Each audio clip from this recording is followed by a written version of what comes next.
الله نحمده ونستعينه ونستغفره ونسأله الكرامة فيما بعد الموت فإنه قد لنا أجلي وأجلكم ونشهد أن لا إله إلا الله وحده لا شريك له ونشهد أن سيدنا وحبيبنا ومطاعنا محمد عبده ورسوله فقد قال الله عز وجل فأعوذ بالله من الشيطان الرجيم إنا نحن نزلنا الذكر وإنا له لحافظون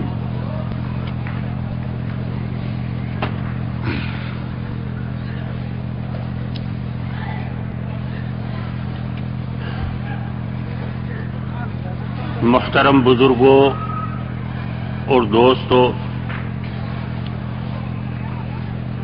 اللہ تبارک و تعالی نے انسانوں کی ہدایت اور انسانوں کی رہنمائی کے لیے دنیا کے اندر انبیاء کرام کے بھیجنے کا سلسلہ جاری فرمایا۔ اس سلسلے میں سب سے پہلے نبی حضرت آدم علی نبینا علیہ الصلوۃ والسلام، اور سب سے آخری نبی جناب محمد مصطفیٰ صلی اللہ علیہ وسلم۔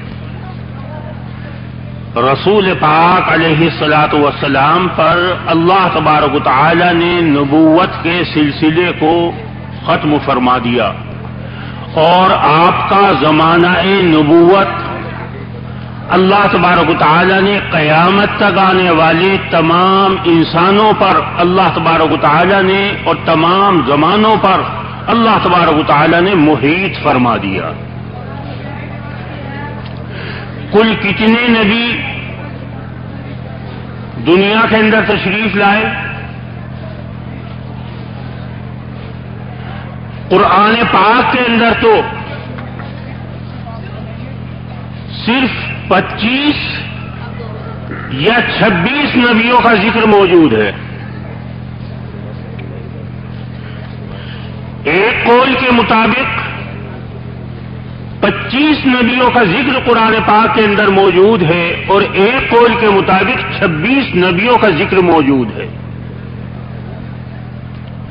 لیکن پھر قرآن پاک کے اندر خود اجمالی طور پر اللہ تبارک و تعالی نے اس بات کی جانب اشارہ فرما دیا کہ وہ جن کا ذکر قرآن پاک کے اندر کیا گیا ہے صرف انہی کو نبی بنا کر نہیں بھیجا گیا، بلکہ ان کے علاوہ اور بھی ہم نے دنیا کے اندر جو ہے بہت سے لوگوں کو ہم نے نبوت سے سرفراز فرمایا۔ منہم من قصصنا علیک ومنہم من لم نقصص علیک۔ بہت سے نبی وہ ہیں جن کا قرآن میں ہم نے ذکر کر دیا، اور بہت سے نبی وہ ہیں جن کا ہم نے قرآن پاک کے اندر ذکر نہیں فرمایا۔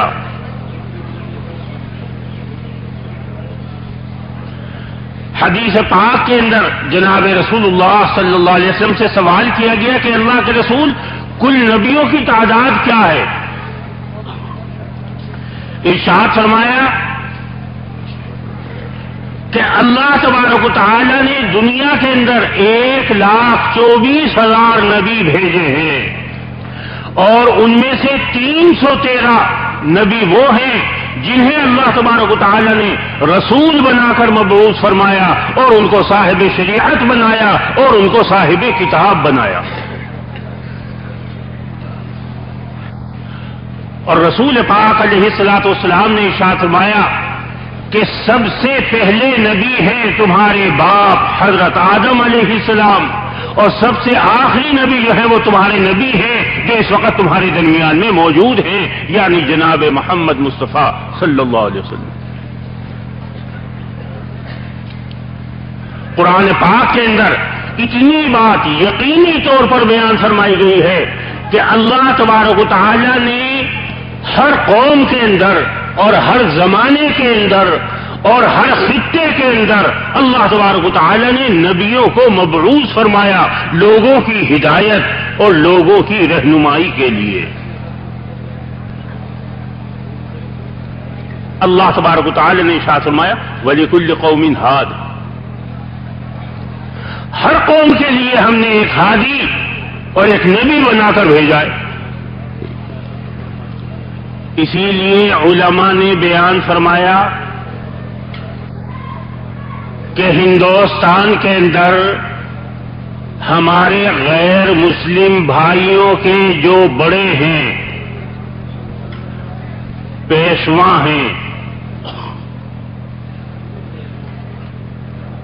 جیسے رام جی، کرشن جی،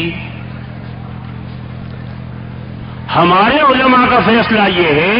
کہ ان لوگوں کو برا نہ کہو، ان لوگوں کو برے لفظ سے یاد نہ کرو۔ ہو سکتا ہے کہ ان کو بھی اللہ تبارک و تعالی نے یقینی طور پر تو نہیں کہا جا سکتا، لیکن ہو سکتا ہے کہ ان کو بھی اللہ تبارک و تعالی نے نبی بنا کر مبعوث فرمایا ہو اور بعد میں لوگوں نے ان کی تعلیمات کو بالکل مسخ کر دیا ہو۔ لہذا وہ تمہارے بڑوں کو جتنا چاہے برا کہیں، تم ان کے بڑوں کو برا مت کہو، تم ان کے بڑوں کو برا مت کہو۔ باہر کے میرے محترم بزرگوں دوستو، اللہ تبارک و تعالی نے لوگوں کی ہدایت اور رہنمائی کے لیے انبیاء کرام کو مبعوث فرمایا اور ان کی تائید اور تقویت کے لیے اللہ تبارک و تعالی نے ان کو معجزات بھی عطا فرمائے۔ حضرت آدم علی نبینا علیہ الصلوۃ والسلام سے لے کر اور جناب محمد مصطفیٰ صلی اللہ علیہ وسلم تک تمام نبیوں کی تائید اور تقویت اللہ تبارک و تعالی نے معجزات کے ذریعے سے فرمائی۔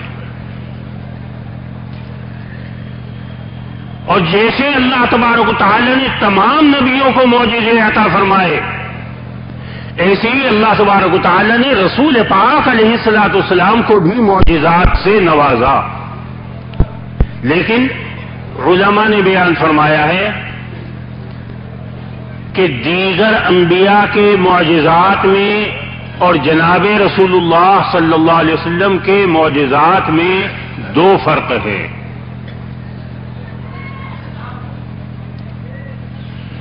ایک فرق تو یہ ہے کہ پچھلے تمام انبیاء کرام جنہیں اللہ تبارک و تعالی نے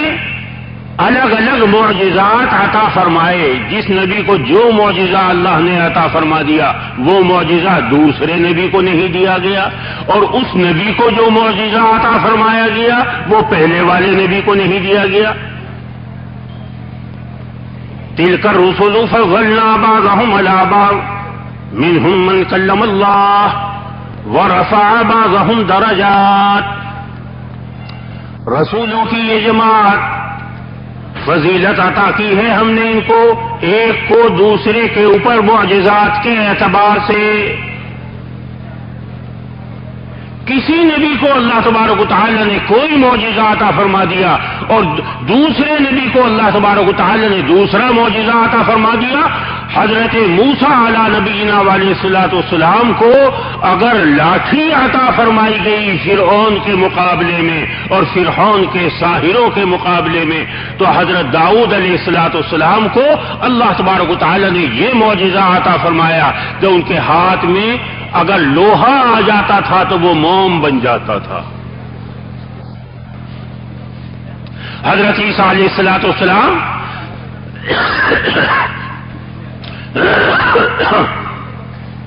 حضرت عیسیٰ علیہ نبینا علیہ الصلوۃ والسلام کو اللہ تبارک و تعالی نے وہ معجزہ عطا فرمایا کہ چڑیا بنائی، اس میں پھونک ماری، اڑا دیا، اڑ گئی۔ مردے پہ دم کر دیا، زندہ ہو گیا۔ یہ معجزہ اللہ تبارک و تعالی نے حضرت عیسیٰ علیہ نبینا علیہ الصلوۃ والسلام کو مرحمت فرمایا. تو ہر نبی کو اللہ تبارک و تعالی نے اس کے زمانے کے اعتبار سے معجزہ عطا فرمایا، اور جس نبی کو جو معجزہ عطا فرما دیا گیا وہ دوسرے نبی کو عطا نہیں فرمایا گیا. لیکن رسول پاک علیہ الصلوۃ والسلام کے معجزات کی خصوصیت یہ ہے کہ اللہ تبارک و تعالی نے حضرت آدم علیہ نبینا علیہ الصلوۃ والسلام سے لے کر اور جناب رسول حضرت عیسیٰ علیہ نبینا علیہ الصلوۃ والسلام تک تمام نبیوں کو جتنے معجزے علیحدہ علیحدہ عطا فرمائے وہ تمام کے تمام معجزے جناب رسول اللہ صلی اللہ علیہ وسلم کو مرحمت فرمائے گئے. گویا آپ کو جو معجزات عطا فرمائے گئے ہیں وہ تمام نبیوں کے معجزات کا مجموعہ ہے.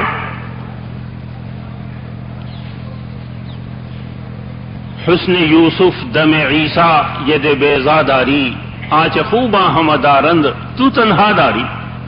آنچ خوباں ہم دارند تو تنہا داری. تو ایک فرق تو یہ ہے کہ تمام انبیاء کرام کو اللہ تبارک و تعالی نے جو معجزات الگ الگ عطا فرمائے وہ تمام کے تمام معجزات ودیعت کر دیے گئے جناب رسول اللہ صلی اللہ علیہ وسلم کی ذات اقدس کے اندر. ایک فرق. اور دوسرا فرق میرے دوستو یہ ہے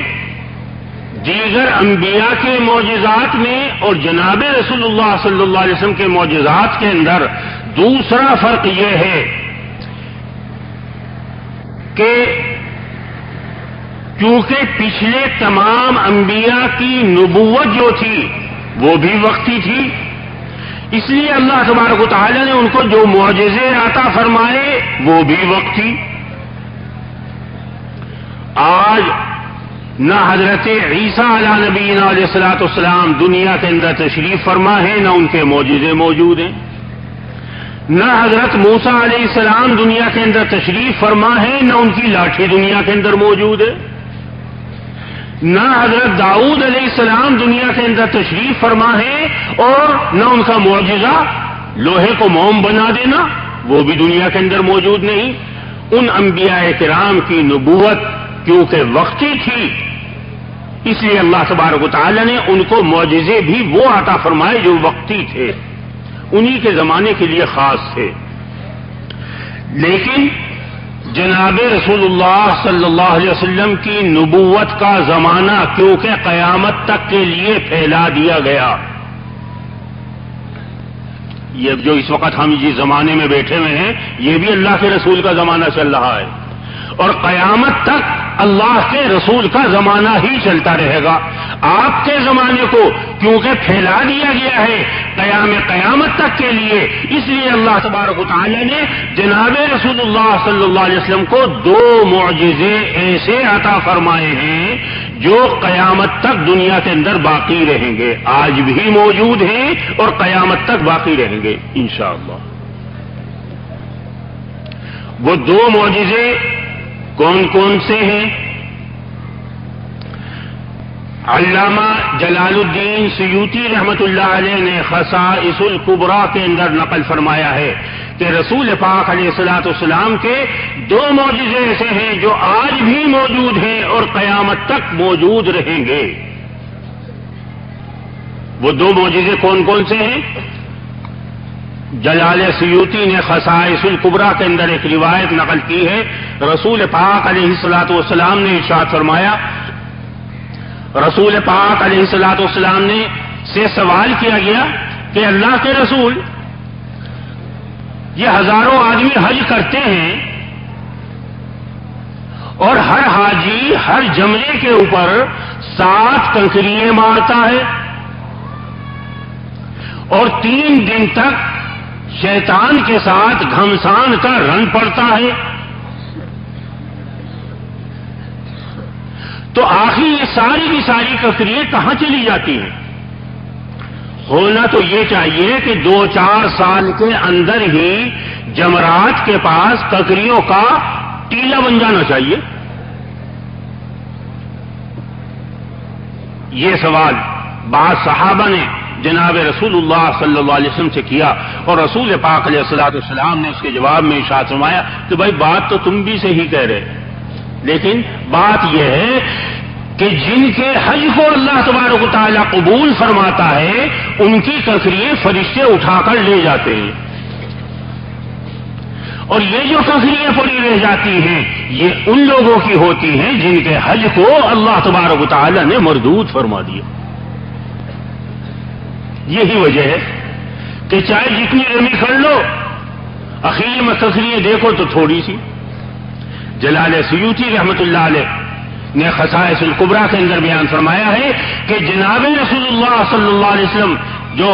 تمام سچوں کے سچے ہیں، اور آپ کا یہ قول بھی سچا ہے، اور آپ کے اس قول کی سچائی ہر آدمی آج بھی جا کر اپنی آنکھوں سے مشاہدہ کر سکتا ہے۔ اس زمانے میں تو حج کرنے والے ہزاروں کی تعداد میں ہوتے تھے، اور اب اس زمانے میں لاکھوں کی تعداد میں حج کرنے والے ہیں، اور ہر حاجی ہر جمرے کے اوپر 7 ککریاں مارتا ہے، اور فقہا نے بیان فرمایا کہ پہلے دن کی رمی کے لیے 7 کنکریاں مزدلفہ سے لے جانا مستحب ہے، اور 11 تاریخ کی رمی کے لیے 21 کنکریاں، اور 12 تاریخ کی رمی کے لیے 21 کنکریاں۔ ان کا مزدلفے سے لے جانا مستحب نہیں، آدمی کہیں سے بھی ان کنکریوں کو اٹھا سکتا ہے، لیکن اسی حدیث پاک کی بنا پر فقہا نے بیان فرمایا ہے کہ جمرات کے قریب سے کنکریاں اٹھا کر اور پھر دوبارہ رمی کرنا، اس کو فقہا نے مکروہ فرمایا۔ یہ مکروہ ہے، اور مکروہ اسی لیے فرمایا کہ کیونکہ وہاں پر جو ککریاں پڑی رہ جاتی ہیں یہ ان لوگوں کی ہوتی ہیں جن کے حج کو اللہ تبارک و تعالی نے مردود فرما دیا، اور جن حضرات نے حج کیا ہے ان کو اس بات کا خوب اندازہ ہوگا کہ 3 دن تک 24 گھنٹے مسلسل دن رات گھمسان کا رن پڑتا ہے، 24 گھنٹے رمی ہوتی ہے، مسلسل رمی ہوتی ہے۔ ایک مسئلہ آپ حضرات کے سامنے عرض کر دوں کہ مردوں کے لیے، صحت مند آدمیوں کے لیے تو رات میں رمی کرنا مکروہ، ان کے لیے تو دن کے وقت میں رمی کریں۔ البتہ فقہا نے عورتوں کے لیے اور ضعیف لوگوں کے لیے اور بیماروں کے لیے اس بات کی اجازت دی ہے کہ اگر وہ رات میں رمی کرنا چاہیں یا ان کو رات میں رمی کرائی جائے تو اس میں بھی کوئی حرج نہیں۔ تو غرض یہ کہ میرے دوستو 3 دن تک مسلسل رمی ہوتی ہے، اور ان 3 دن کے دوران کے اندر کبھی ایسا موقع بھی نہیں ملتا ہے کہ حکومت کی طرف سے ٹرک آتے ہوں اور وہاں پر جو ہے تفریحیں جو ہے ٹرک کے اندر بھر کے جو ہے وہاں سے لے جائی جاتی ہوں، ایسا بھی نہیں ہوتا، موقع ہی نہیں ملتا 3 دن تک۔ اور 3 دن کی رمی سے فارغ ہونے کے بعد اب جو دیکھو تو وہاں پر جو ہے تھوڑی سی ککریاں پڑی ہوئی نظر آتی ہیں، ورنہ قاعدے کے اعتبار سے تو یہ ہونا چاہیے تھا کہ جب 25 لاکھ اور 26 لاکھ آدمی ایک وقت کے اندر رمی کر رہا ہے تو وہاں پر 3 دن کے اندر ٹیلا نہیں بلکہ ککریوں کا پہاڑ بن جانا چاہیے، لیکن نہیں۔ جناب رسول اللہ صلی اللہ علیہ وسلم کے اس قول کی صداقت معجزے کی شکل میں آج بھی ہمارے اور آپ کی نگاہوں کے سامنے ہے۔ 70,000 روپے خرچ کرو اور جا کر حج کر کے آؤ اور اپنی آنکھ سے خود دیکھ لو اس کو۔ یہ اللہ کے رسول کا معجزہ اور اللہ کے رسول کے قول کی صداقت میرے دوستو آج بھی ہم اپنی آنکھ سے مشاہدہ کر سکتے ہیں۔ ایک معجزہ تو یہ ہے اللہ کے رسول کا آج بھی دنیا کے اندر جو موجود ہے، اور ہر آدمی جا کر اس کا مشاہدہ کر سکتا ہے، اس کو اپنی آنکھوں سے دیکھ سکتا ہے۔ اور دوسرا معجزہ جلال سیوطی رحمۃ اللہ علیہ نے خصائص الکبریٰ کے اندر بیان فرمایا ہے کہ رسول پاک علیہ الصلوۃ والسلام کا دوسرا معجزہ جو آج بھی ہمارے ہاتھوں میں موجود ہے اور قیامت تک انشاءاللہ موجود رہے گا. آپ کہیں گے کہ وہ کون سا معجزہ ہے؟ ہمیں تو نہیں پتا. جی میرے دوستو، ایک معجزہ رسول پاک علیہ الصلوۃ والسلام کا اب بھی ہمارے ہاتھوں کے اندر موجود ہے، اور وہ معجزہ ہے قرآن پاک. قرآن پاک اپنے لفظوں کے اعتبار سے، اپنے معانی کے اعتبار سے، اپنی قوت حفظ کے اعتبار سے، اپنی قوت تاثیر کے اعتبار سے، ہر اعتبار سے اللہ تبارک و تعالی نے قرآن پاک کو جناب رسول اللہ صلی اللہ علیہ وسلم کے لیے معجزہ بنایا ہے. سب سے پہلی بات کہ اللہ تبارک و تعالی نے قرآن پاک کی حفاظت کا خود قرآن پاک کے اندر وعدہ فرمایا. انا نحن نزلنا الذکر وانا لہ لحافظون. ہم نے ہی قرآن پاک کو نازل کیا ہے اور ہم ہی اس کی حفاظت کرنے والے ہیں. حافظون اسم فاعل کا صیغہ جو کہ استمرار پر دلالت کرتا ہے. مطلب یہ نہیں کہ مطلب آیت شریفہ کا یہ ہو گیا کہ اللہ تبارک و تعالی قیامت تک ایک لمحے کے لیے بھی قرآن پاک کو بغیر حفاظت کے نہیں چھوڑیں گے. مسلسل اس کی حفاظت کا وعدہ اللہ تبارک و تعالی نے قرآن پاک کے اندر فرما لیا ہے. توریت کی حفاظت کی ذمہ داری ڈالی گئی تھی یہود کے علماء، یہود کے احبار، ان کے اوپر توریت کی حفاظت کی ذمہ داری ڈالی گئی تھی، اور قرآن کی حفاظت کی ذمہ داری اللہ نے خود لی ہے. اور یہی وجہ ہے میرے محترم بزرگوں دوستو کہ اس وقت ہم مسلمان خوب فخر کے ساتھ،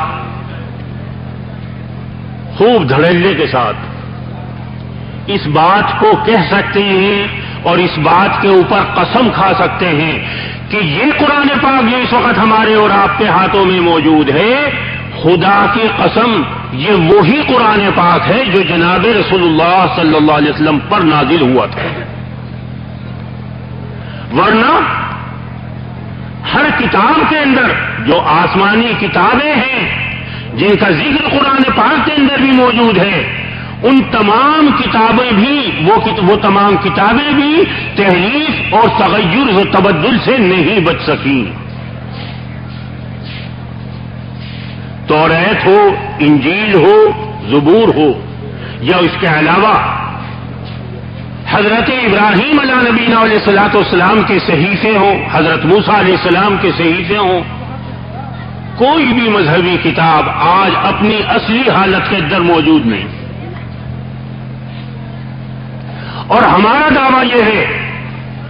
کہ یہ قرآن پاک جو اس وقت ہمارے اور آپ کے ہاتھوں میں موجود ہے، بعین ہی وہی قرآن پاک ہے جو جناب رسول اللہ صلی اللہ علیہ وسلم پر نازل ہوا تھا. اس کے اندر نہ ایک زبر کا فرق ہے، نہ ایک زیر کا فرق ہے، نہ اس کے اندر ایک پیش کا فرق ہے، نہ اس کے اندر ایک نقطے کا فرق ہے، نہ اس کے اندر ایک شوشے کا فرق ہے. ہو بہو یہ وہی قرآن پاک ہے جو رسول پاک علیہ الصلوۃ والسلام پر نازل ہوا. اللہ تبارک و تعالی نے قرآن پاک کی حفاظت کا کیا انتظام فرمایا؟ اللہ تبارک و تعالی نے قرآن پاک کی حفاظت کا یہ انتظام فرمایا کہ امت محمدیہ کے بچوں کے سینے اللہ تبارک و تعالی نے قرآن پاک کے لیے کھول دیے. اب سوچو تھوڑا سا، بالکل خالی ذہن ہو کر سوچو کہ ذرا سا بچہ، جی 7 سال کا بچہ، 8 سال کا بچہ، اور اتنی موٹی کتاب فرفر سنا رہا ہے. کوئی کسی بھی مذہب کا ماننے والا وہ چھوٹی سے چھوٹی کتاب کا کوئی حافظ ہمیں لا کے دکھا دو. وہ کتابیں جن کے ماننے والوں کو ان کتابوں کے آسمانی ہونے کا دعویٰ ہے، کوئی بھی مذہبی کتاب چاہے جتنی پتلی ہو اس کا کوئی حافظ آپ کو دنیا کے اندر نہیں ملے گا، الا ماشاء اللہ خال خال کہیں پر کوئی حافظ مل جائے تو مل جائے، ورنہ عمومی طور پر کسی بھی مذہبی کتاب کا اور کسی بھی دھارمک کتاب کا کوئی حافظ آپ کو پوری دنیا کے اندر ڈھونڈے سے بھی نہیں ملے گا. کیوں بھائی؟ یہی بات ہے نا. سنا کسی سے آپ نے کہ کسی کتاب کا کوئی حافظ پڑھا ہے؟ کسی نے توریت پڑھ رکھی پوری حفظ نہیں. لیکن اللہ تبارک و تعالیٰ نے قرآن پاک کی یہ حفاظت فرمائی بالکل ما فوق الفطرت کہ چھوٹے چھوٹے بچے 8 سال کے بچے 9 سال کے بچے اور اتنی موٹی کتاب فر سناتے جا رہے سناتے جا رہے. یہ میرے دوستو جناب رسول اللہ صلی اللہ علیہ وسلم کا معجزہ نہیں تو پھر اور کیا ہے؟ یہ اللہ کے رسول کا معجزہ نہیں تو پھر اور کیا ہے؟ اللہ تبارک و تعالی نے قرآن پاک کے اندر خود قرآن پاک کی حفاظت کا وعدہ فرمایا اور اللہ تبارک و تعالی نے اس کی حفاظت کی ذمہ داری لی اور اس کی حفاظت کے لیے اللہ تبارک و تعالی نے امت محمدیہ کے سینوں کو قرآن پاک کے لیے کھول دیا.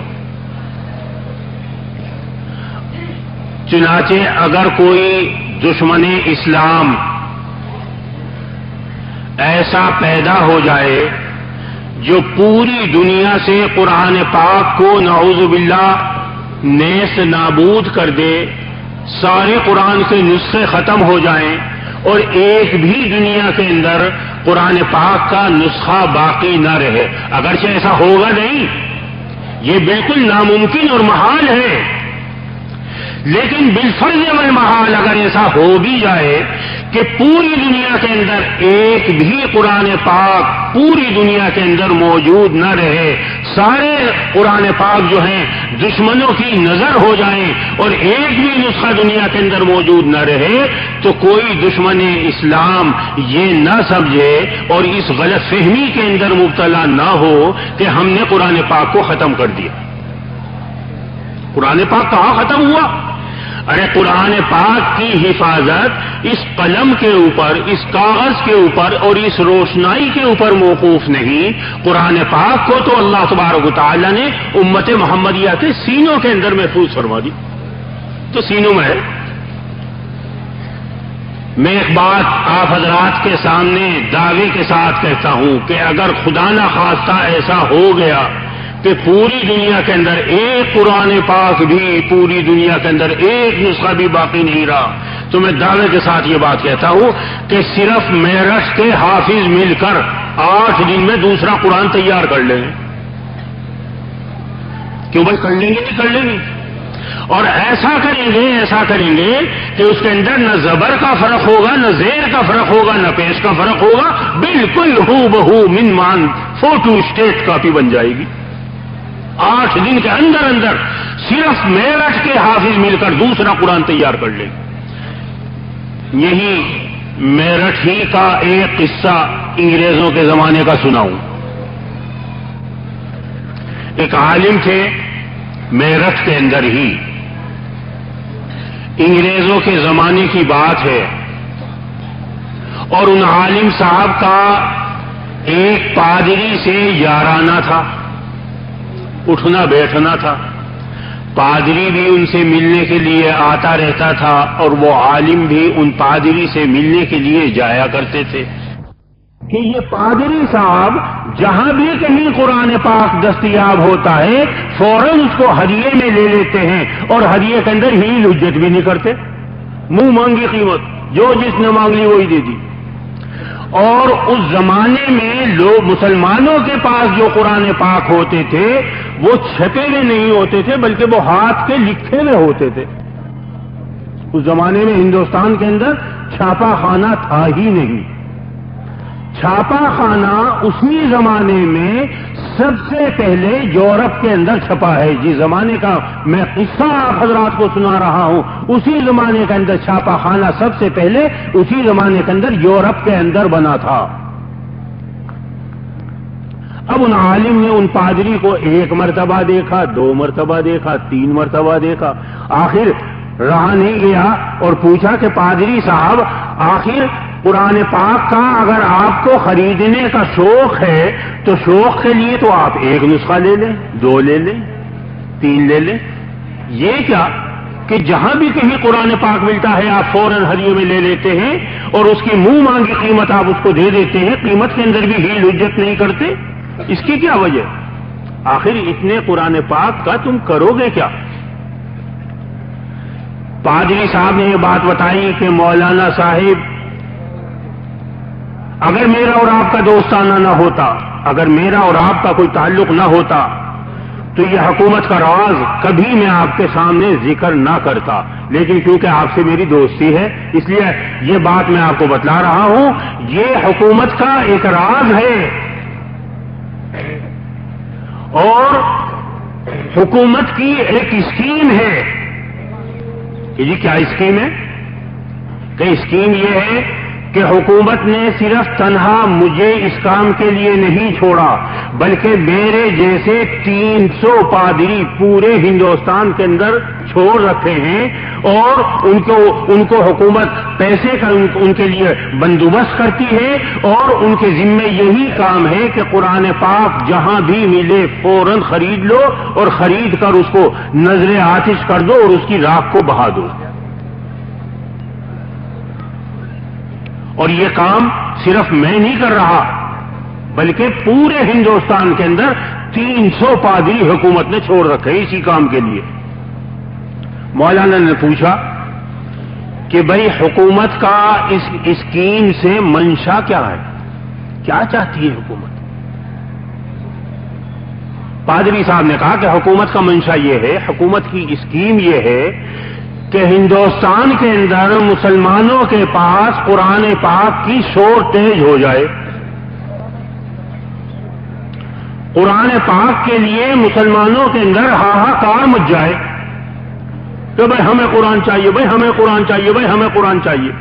جب مسلمانوں کے اندر قرآن پاک کے حق کے لیے ہاہاکار مچے گی تو اس وقت پھر ہم ان کو یورپ سے قرآن پاک چھپوا کر منگوا کر دیں گے اور وہ جو ہم قرآن پاک چھپوائیں گے وہ ہم اپنی مرضی کے مطابق چھپوائیں گے, جو اس میں سے نکالنا چاہیں گے نکال دیں گے اور جو اس کے اندر بڑھانا چاہیں گے بڑھا دیں گے.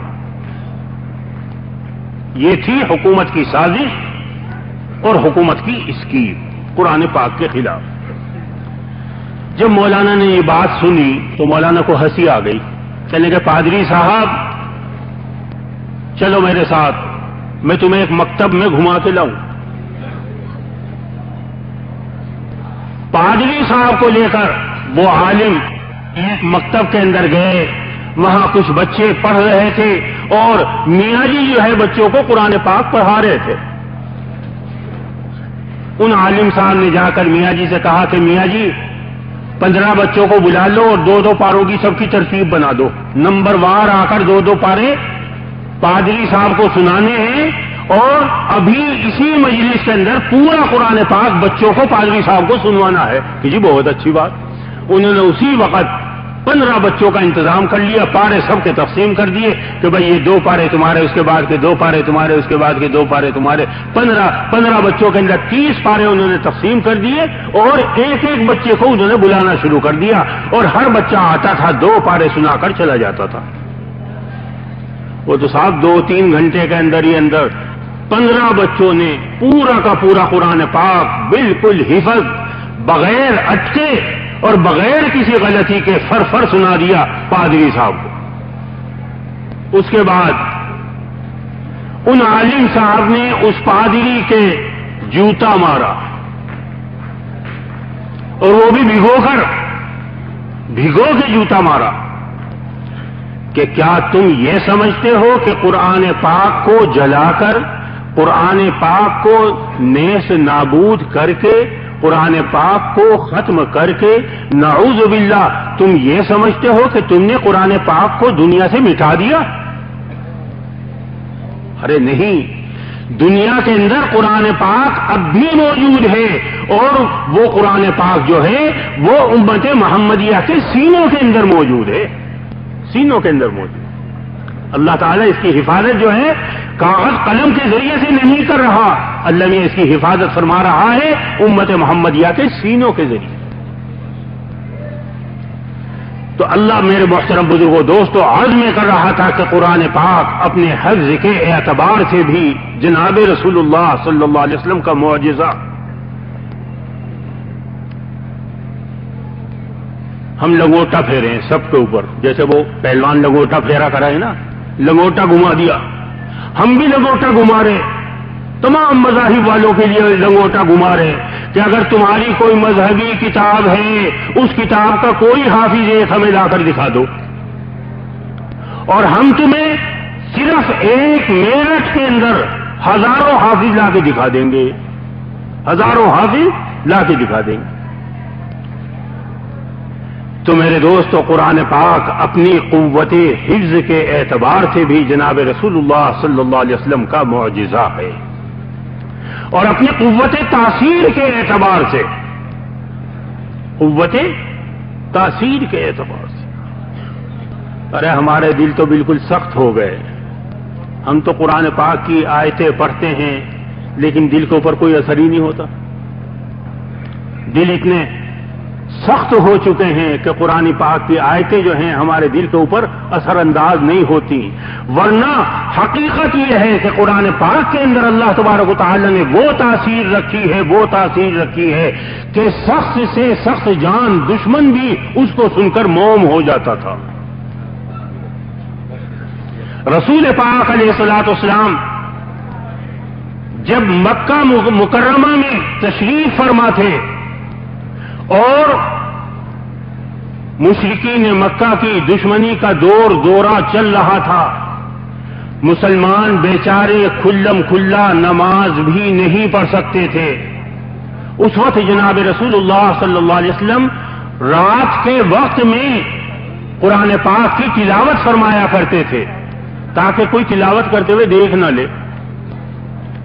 رات کے وقت میں آپ قرآن پاک کی تلاوت فرمایا کرتے تھے۔ ایک مرتبہ رات کے وقت میں جناب رسول اللہ صلی اللہ علیہ وسلم قرآن پاک کی تلاوت فرما رہے تھے، ابو جہل ملعون و مردود جو اپنے تکبر کی وجہ سے ہمیشہ کے لیے ذلیل و خوار ہو گیا، ہمیشہ کے لیے مارا گیا، راندائے درگاہ ہو گیا، اس کے تکبر کا اور اس کی بڑائی کا اندازہ اس سے کیجئے کہ جب جنگ بدر کے اندر دو لڑکوں نے اس کو گھیر لیا، دو چھوٹے چھوٹے بچے تھے، انہوں نے اس پہلوان کو گھیر لیا، دونوں نے اس کے اوپر قابو کر لیا، لیکن ان کے بس کا ذبح کرنا نہیں تھا، انہوں نے اپنی مدد کے لیے ایک اور صحابی کو بلایا، وہ صحابی آئے، وہ اس کی گردن کاٹنے لگے، تو گردن کاٹتے وقت ابو جہل نے یہ کہا کہ میری گردن کو ذرا نیچے سے کاٹنا، یہ اس جگہ سے، گردن ہی نہیں بلکہ سینے کا بھی تھوڑا سا حصہ لے لینا اس کے اندر۔ کہ بھائی اس سے کیا فرق بیٹے، گردن تو یہاں سے کٹے گی تو مرے گا، یہاں سے کٹے گی تو مرے گا آدمی، وہ بالکل نیچے سے کٹے گی تو مرے گا، وہ تو ہر حال میں مرنا ہی مرنا، اب اس سے کیا فرق بیٹھے کہ یہاں سے کاٹو اور یہاں سے نہ کاٹو۔ ابو جہل نے جواب دیا کہ میں قریش کا سردار ہوں، میں قریش کا سردار ہوں، لہذا سردار کا سر سب سے اونچا ہونا چاہیے، میں یہ چاہتا ہوں کہ جس وقت یہاں مقتولین کے میدان کے اندر سر پڑے ہوئے ہوں اس وقت میرا سر جو ہے سب سروں سے اونچا ہو، میرا سر جو ہے وہ سب سروں سے اونچا ہونا چاہیے۔ یہ تکبر اور یہ بڑائی جو مرتے وقت تک اس کے اندر سے نہیں گئی، اور اسی تکبر کی وجہ سے وہ ذلیل و خوار ہوا۔ ایک مرتبہ جناب رسول اللہ صلی اللہ علیہ وسلم رات کے وقت میں قرآن پاک کی تلاوت کر رہے تھے۔ ابو جہل وہاں سے گزرا، دھیمی دھیمی آواز اللہ کے رسول کی قرآن پاک کی تلاوت کی جو اس کے کان میں پہنچی، میں ٹھٹک کے کھڑا ہو گیا۔ پہلے وہ بڑی پیاری آواز ہے بھائی سن کے جا۔ میں ایک طرف کونے میں کھڑا ہو گیا، اور کونے میں کھڑا ہونے کے بعد پھر اس کو یہ ہوش نہیں رہے کہ کتنی رات گزر چکی اور کتنی نہیں گزری۔ وہ بالکل مست ہو گیا قرآن پاک کے سننے کے اندر۔ اور جب صبح کے وقت، یہ تین لوگ تھے، ایک ابو جہل، حکیم بن حزام اور ابو سفیان، یہ تین تھے۔ ہوا یہ کہ تینوں الگ الگ چلے، اور تینوں نے جب اللہ کے رسول کی قرآن پاک کی تلاوت کی آواز سنی تو تینوں الگ الگ کونے میں کھڑے ہو گئے سننے کے لیے۔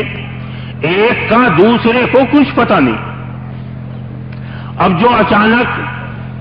صبح ہونی شروع ہوئی اور اللہ کے رسول نے تلاوت بند فرمائی، اس وقت جو انہوں نے دیکھا کہ یہ تو صبح ہو گئی، ساری رات ہم یہی کھڑے رہے۔ اب وہ اپنے اپنے کونوں سے نکل کر بھاگے تو تینوں کی آپس میں مدبھیڑ ہو گئی۔ اب تینوں ایک دوسرے کا منہ دیکھے کہ تو یہاں کیا کر رہا تھا، دوسرا پوچھے کہ تو بتا تو یہاں کیا کر رہا تھا۔ تینوں نے ایک دوسرے کے چہرے کو پڑھ لیا، تینوں ایک دوسرے کا مدعا سمجھ گئے، اور اس کے بعد پھر آپس میں انہوں نے ایک دوسرے کو لعنت ملامت کی کہ بھائی دیکھو آج تو ہم سے جو ہو گیا سو ہو گیا، آئندہ ایسی حرکت نہ ہونی چاہیے۔ اگر ہماری قوم نے ہمیں اس طریقے سے راتوں کو چھپ چھپ کر قرآن سنتے ہوئے دیکھ لیا تو وہ قوم ہمارے منہ پر تھوکے گی، اور ہو سکتا ہے کہ قوم ساری کی ساری بالکل بدک جائے۔ لہذا اب ایسا نہ ہونا چاہیے۔ جی بہتر ہی سر۔ باہر کے میرے محترم بزرگوں دوستوں، عرض میں کر رہا تھا کہ قرآن پاک جناب رسول اللہ صلی اللہ علیہ وسلم کا معجزہ ہے، جو آج بھی ہمارے اور آپ کے ہاتھوں کے اندر موجود ہے۔ اور جناب رسول اللہ صلی اللہ علیہ وسلم کے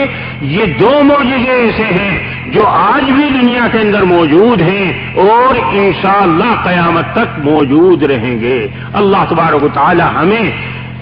قرآن پاک کے پڑھنے کی اور قرآن پاک کے قائم کرنے کی، قرآن پاک کے پڑھنے پڑھانے کے لیے مکتبوں کے قائم کرنے کی اللہ تبارک و تعالی ہم سب کو توفیق عطا فرمائے۔ وآخر دعوانا ان الحمدللہ رب العالمین۔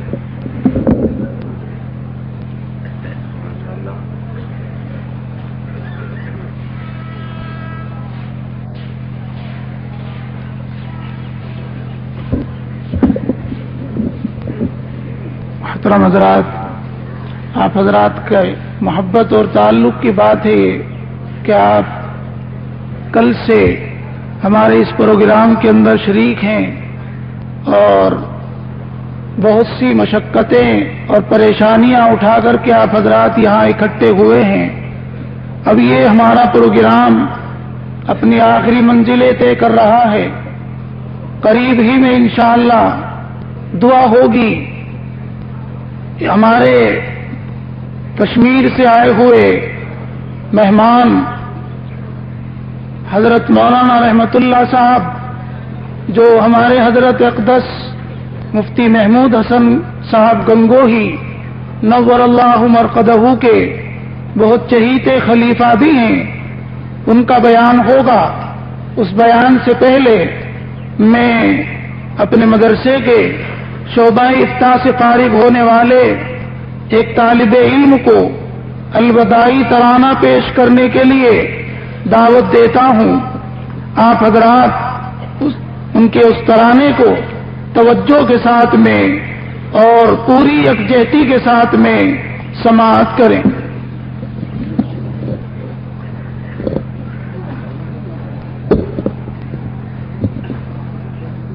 الوداع دار محمود جامع عرفانی منبع رشد و ہدایت شمع نور یزدانی الوداع دار محمود جامع عرفانی منبع رشد و ہدایت شمع نور یزدانی تیری پہلی اینٹ رکھی حضرت محمود نے پھر تیرا بیڑا اٹھایا عاشق محمود نے تیری پہلی اینٹ رکھی حضرت محمود نے پھر تیرا بیڑا اٹھایا عاشق محمود نے آج بھی محسوس ہے ان کی توجہ روحانی آج بھی محسوس ہے ان کی توجہ روحانی منبع رشد و ہدایت شمع نور یزدانی فکر تیری عارفی ہے تیری غیرت بے مثال تیرا ماوا تیرا ملجا رب واحد ذوالجلال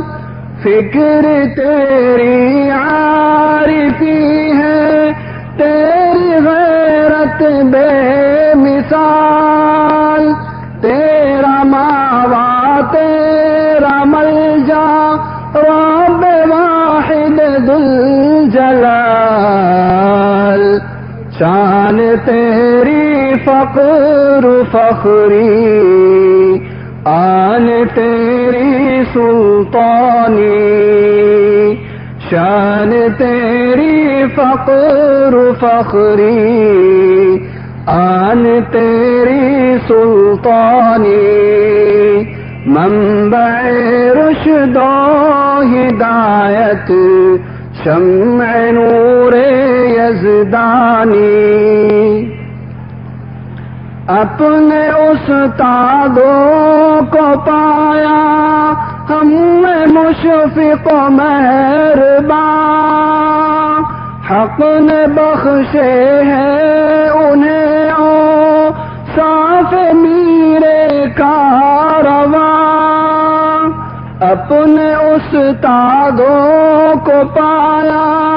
ہم میں مشفق و مہربان حق نے بخشے ہیں انہیں او صاف میرے کارواں یا الہی ہو عطا ان کو بہشت رضوانی یا الہی ہو عطا ان کو بہشت رضوانی منبع رشد و ہدایت شمع نور یزدانی ہم بتا سکتے نہیں تو نے ہمیں کیا کیا دیا خاک سے افلاک تک تو نے ہمیں پہنچا دیا ہم بتا سکتے نہیں تو نے کیا کیا دیا، خاک سے افلاک تک تو نے ہمیں پہنچا دیا، ہے تیرا مرہون منت میرا ہر جزو جسمانی، ہے تیرا مرہون منت میرا ہر جزو جسمانی، منبع رشد و ہدایت شمع نور یزدانی، تا قیامت ہو سلامت یہ ادارہ یا الہ، تاکہ گونجے اس کی برکت سے صدائے لا الہ، تا قیامت ہو سلامت یہ ادارہ یا الہ، تاکہ گونجے اس کی برکت سے صدائے لا الہ، پھر صدائے نور ایمان سے جہاں ہو نورانی، پھر صدائے نور ایمان سے جہاں ہو نورانی، منبع رشد و ہدایت شمع نور یزدانی، مقصد اسلاف کا پھر سے اعادہ کیجئے، جاتے جاتے آج پھر سے یہ ارادہ کیجئے، مقصد اسلاف کا پھر سے اعادہ کیجئے، جاتے جاتے آج پھر سے یہ ارادہ کیجئے،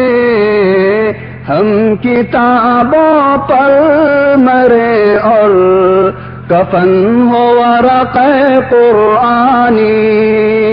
ہم کتابوں پر مرے اور کفن ہو ورق قرآنی، منبع رشد و ہدایت شمع نور یزدانی، بے سہاروں کے سہارے یا الہ العالمین، ہے دعا کے بنا دے ہم کو فائز دنیا و دین، بے سہاروں کے سہارے یا الہ العالمین، ہے دعا کے بنا دے ہم کو فائز دنیا و دین، ہر عمل ہو نیک اپنا، ہر ادا ہو عرفانی، ہر عمل ہو نیک اپنا، ہر ادا ہو عرفانی، منبع رشد و ہدایت شمع نور یزدانی، گوشے دل میں چھپائے ایک جہاں کا اضطراب، گوشے دل میں چھپائے ایک جہاں کا اضطراب، جا رہا ہے ہر کوئی اوڑے ہوئے غم کا نقاب، گوشے دل میں چھپائے ایک جہاں کا اضطراب، جا رہا ہے ہر کوئی اوڑے ہوئے غم کا نقاب، جا رہے ہو چھوڑ کر سب جیسے وطن اخوانی، منبع رشد و ہدایت شمع نور یزدانی، مادر علمی ہمیں تڑ پائے گا تیرا فراق، یاد آئیں گے تیرے محراب منبر تیرے طاق، مادر علمی ہمیں تڑ پائے گا تیرا فراق، یاد آئیں گے تیرے محراب منبر تیرے طاق، تیری گلیاں رفتہ رفتہ ہوں گی ہم سے بیگانی، تیری گلیاں رفتہ رفتہ ہوں گی ہم سے بیگانی، الوداع دار محمود جامعہ عرفانی، منبع رشد و ہدایت شمع نور یزدانی، جا رہے ہو چھوڑ کر سب جیسے وطن اخوانی، تیری گلیاں رفتہ رفتہ ہوں گی ہم سے بیگانی۔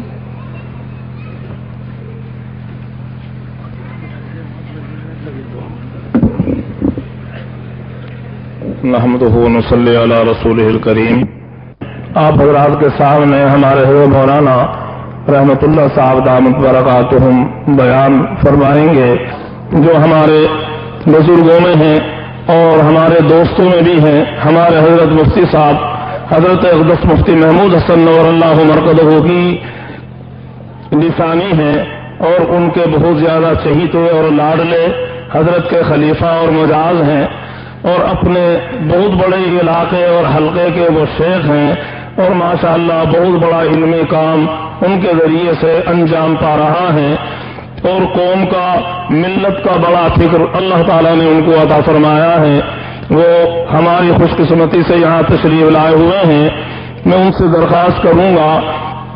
کہ خلاصے کے طور پر کچھ ضروری باتیں ہمارے سامنے بیان فرما دیں کہ اب ہم کو یہاں سے جانے کے بعد کیا کرنا ہے۔ ہم نے جو اتنی نصیحتیں سنی اور مواعظ سنے، لیکن اب ہم کو جا کے کیا کرنا ہے، اور ان سب مواعظ کا ارشادات کا خلاصہ کیا ہے، وہ مختصر طور پر آپ حضرات کے سامنے انشاءاللہ بیان فرمائیں گے، اور ان کے بیان پر حضرت مولانا کی دعائی پر انشاءاللہ اجلاس ختم ہو جائے گا، اور پھر آپ حضرات کے لیے بسم اللہ الرحمن الرحیم، نحمده ونصلي ونسلم على رسوله الكريم وعلى آله وأصحابه أجمعين، اما بعد۔ میرے محترم بزرگوں، ایسی جگہ جہاں اکابر علماء کا مرکز ہو، منبع ہو، خزانہ ہو، اور وہ علاقہ جہاں سے پورے عالم میں علوم کے چشمے جاری ہوئے ہوں، ایسی جگہ میں مجھ جیسے طالب علم کو بیان کرنے کا حکم ہو جائے تو آپ خود محسوس کر سکتے ہیں کہ ایسے وقت میں کتنا بوجھ آدمی پر پڑ سکتا ہے۔ طالب علمی کے زمانے میں ہم مشق کیا کرتے تھے اور ایک جملہ کہا کرتے تھے، الامر فوق الادب۔ اس وقت تو سیکھنے کی نیت سے یہ جملہ دہرایا جاتا تھا، لیکن آج اس مجلس میں احساس ہوتا ہے کہ شاید اس کی حقیقت کا اظہار ایسے ہی مجموع میں ہوتا ہے، جب اکابر کی موجودگی میں کوئی بات کہنے کا حکم صادر ہو جائے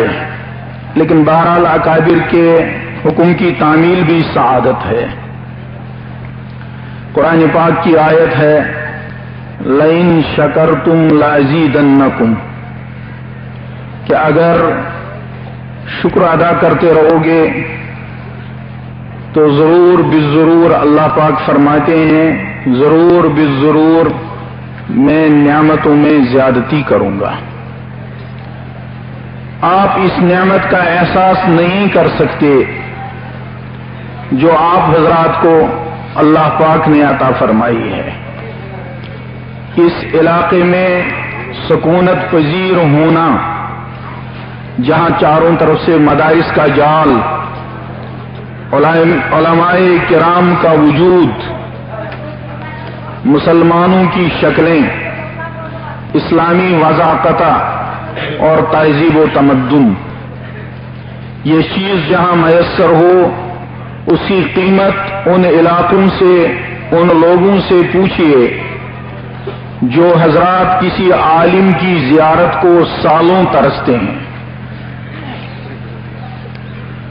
پھر اگر جلسہ ایسا ہوا ہو جس میں وقت کے اکابر جمع ہوں اور مختلف نسبتیں جمع ہوں تو عام آدمی نہیں سمجھ سکتا کہ اللہ کی کتنی بڑی نعمت، کتنا بڑا احسان ہے، کیونکہ آپ کے گرد و پیش کے ماحول میں یہ عظیم ہستیاں سکونت پذیر ہیں، اس لیے آپ نہیں سمجھ سکتے کہ کن کن حضرات کی آپ کو زیارت ہوئی، کن کن کی مبارک زبانوں سے آپ نے کل سے اس وقت تک قال اللہ اور قال رسول صلی اللہ علیہ وسلم کے پاکیزہ پیغام کو سنا۔ مان لیجئے سننے بھی نہیں پائے، کبھی ایسے مجموع میں آ کر آدمی پر سکینہ نازل ہوتا ہے اور نیند آتی ہے، صرف زیارت ہوئی تو آپ یہ نہ سمجھیں کہ محرومی ہے۔ سب پڑھنے والے جانتے ہیں اور آپ نے سنا ہوگا کہ صحابی کہتے ہی اس شخص کو ہیں جس نے ایمان کی حالت میں سردار دو جہاں محمد الرسول اللہ صلی اللہ علیہ وسلم کی زیارت کر لی۔ محض دیکھنے سے اس کو یہ شرف حاصل ہو گیا، چاہے کلام سننا نصیب ہوا یا نہیں ہوا۔ اور صحابی کا مقام کیا ہے؟ دنیا کے تمام ابدال، قطب، غوث، محدثین، مفسرین اس مقام کو نہیں پہنچ سکتے جس مقام پر تھوڑی دیر، 1 منٹ حضرت نبی اکرم صلی اللہ علیہ وسلم کی صحبت میں رہنے والا شخص ہوتا ہے، جس کو صحابی سے تعبیر کرتے ہیں۔ صحابی کو صحابی بنایا، یہ عظمت اس کو حاصل ہو گئی کہ اس کی رویت جناب نبی اکرم صلی اللہ علیہ وسلم کے ساتھ متصل ہو گئی۔ اس زمانے میں آپ کے سامنے اگر کوئی کہے گا کہ میں نے حضرت تھانوی علیہ الرحمہ کی زیارت کی ہے تو کن نظروں سے آپ اس کو دیکھیں گے؟ کوئی آپ کے سامنے کہے کہ میں نے حضرت شیخ الاسلام مولانا حسین احمد مدنی علیہ الرحمہ کی مجلس میں 5 منٹ گزارے، وہ اپنے دل سے آپ پوچھئے کہ آپ کے دل میں اس کی عظمت کیسی ہوگی؟ وہ خوش نصیب تو بہت سارے موجود ہیں جو اس وقت کہا کرتے ہیں کہ ہم نے حضرت شیخ العزیز مولانا زکریا صاحب نور اللہ مرقدہ کی زیارت کی، ان کی مجلس میں بیٹھنا نصیب ہوا۔ حضرت جی مولانا انعام الحسن صاحب رحمت اللہ علیہ کی مجلس، ان کا بیان سننا ہم کو نصیب ہوا۔ اور نئے لوگ ترستے ہیں، ذہنوں میں نقشے جماتے ہیں کہ کیسی صورتیں رہی ہوں گی، کیسے ان کو یہ خوش قسمتی حاصل ہوئی۔ بین ہی اسی طرح پر کل سے آپ نے جن حضرات کے کلام کو سنا، جن حضرات کی زیارت کی، وہ بھی اپنے وقت کے وہ حضرات ہیں کہ آنے والی نسلوں میں جب آپ بیان کیا کریں گے کہ میں نے حضرت شاہ ابرار الحق صاحب دامت برکاتہم کو فلاں مدرسے میں ان کے بیان کو سنا، ان کی زیارت کی، حضرت قاری امیر حسن صاحب دامت برکاتہم کی فلاں جگہ ملاقات کی، حضرت مولانا احترام الحسن صاحب اور اتنے اکابر سارے، اس وقت کی نسلیں انتہائی رشک سے آپ کو دیکھیں. لیکن یہ احسان اللہ کا ہے جس نے موقع فراہم کیا اور آپ یہاں تشریف لائے. آپ کے یہ لمحات اس نورانی ماحول میں گزرے.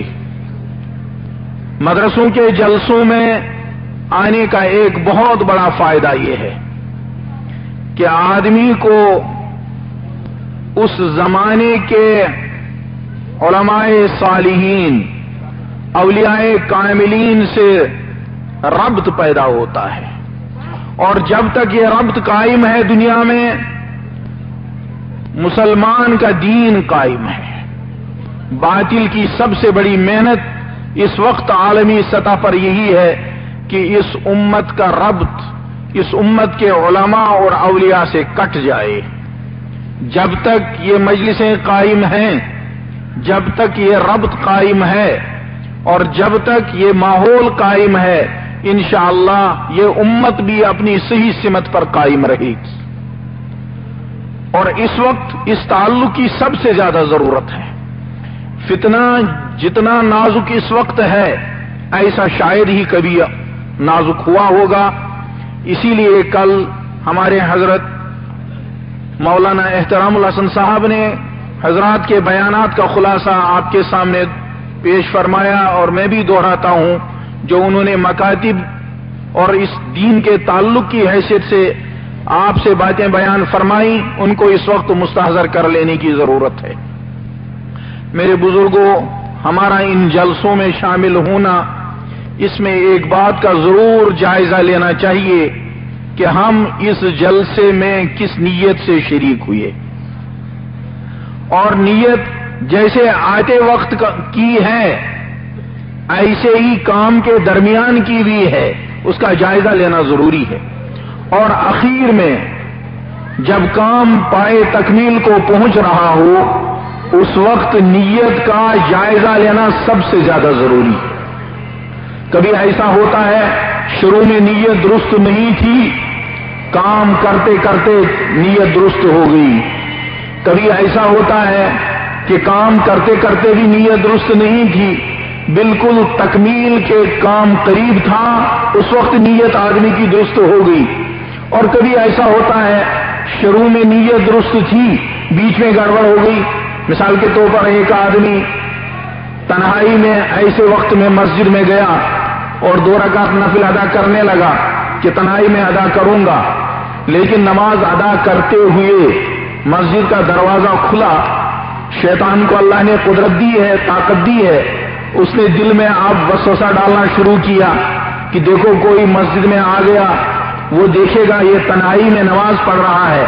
اس کے ذہن میں یہ بات آئے گی کہ کتنا اچھا آدمی ہے کہ تنہائی میں یہ عبادت کر رہا ہے، کسی کو معلوم نہیں ہونے دیتا. یہ وسوسہ جو دل میں شیطان نے ڈالنا شروع کیا تو گویا نیت کو متاثر کرنے کی کوشش کی.